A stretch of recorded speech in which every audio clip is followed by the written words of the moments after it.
اچھا زکوٰۃ زمین گھر پر، جو زکوٰۃ کے بارے میں پہلے بھی بول چکا ہوں، زمین اور گھر کے اوپر زکوٰۃ اس صورت میں ہوگی جب گھر آپ نے کرائے پہ دیا تو اس کی آمدن پہ ہوگی، گھر پہ زکوٰۃ نہیں ہوگی۔ زمین بھی وہ جو زرعی زمین ہے اس کے اوپر عشر ہوگا، وہ بھی اگر بارانی زمین ہے تو آپ نے 100 کے پیچھے اس میں 10% ہے، اور اگر آپ خود اس کو کر رہے ہیں تو پھر 5% ہے، کیونکہ ظاہر ہے اس میں ٹیوب ویل کا خرچہ بھی آ جائے گا۔ ہاں جی، ہاں زمین بیچنے کے لیے اگر رکھی ہوئی ہے تو وہ مال تجارت ہے، زکوٰۃ ہوگی اس میں۔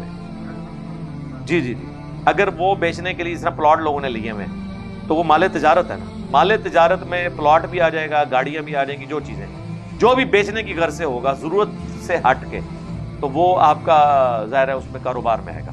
ادروائز تو جو لوگ جن کے گھر میں 40 تولے سونا ہے وہ ایک پلاٹ لے کے بیٹھ جائیں، زکوٰۃ ہی نہ دیں، اس طرح تو نہیں ہوگا۔ ہاں حنفیوں کے نزدیک یہ ہیلا ہے کہ اگر آپ نے پلاٹ لے لیا نا، وہ کہتے ہیں زکوٰۃ نہیں ہے، لیکن اسے پوچھیں اس طرح تو پورا معاملہ تل پٹ ہو جائے گا۔ وہ اب پرانی فقہ میں بیٹھے ہوئے ہیں، وہ اس زمانے میں زمینیں ہوتی تھی زرعی، وہ کہتے ہیں جی آپ کی زمین پہ جب تک آپ کچھ اگاتے نہیں نا اس کی زکوٰۃ نہیں دیں گے۔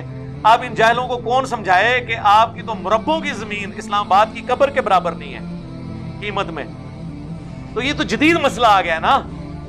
حضرت امام حنیفہ، امام شافعی، امام مالک کے دور میں پلاٹوں کی یہ قیمتیں نہیں ہوتی تھی، اس وقت زمینوں کی قیمت کیا ہوتی تھی؟ جو زمین اگاتی ہے، کیونکہ اس وقت لوگوں کا سورس آف انکم یہ تھا زمین سے۔ آج کل پلاٹ تو بالکل خود ہی بنجر پلاٹ کی قیمت زیادہ ہے زرعی زمینوں سے، تو وہ مال تجارت بن چکا ہے، تو مال تجارت والا حکم اس کے اوپر لگے گا جو آپ نے بیچنے کی غرض سے لیا۔ ٹھیک ہو گیا؟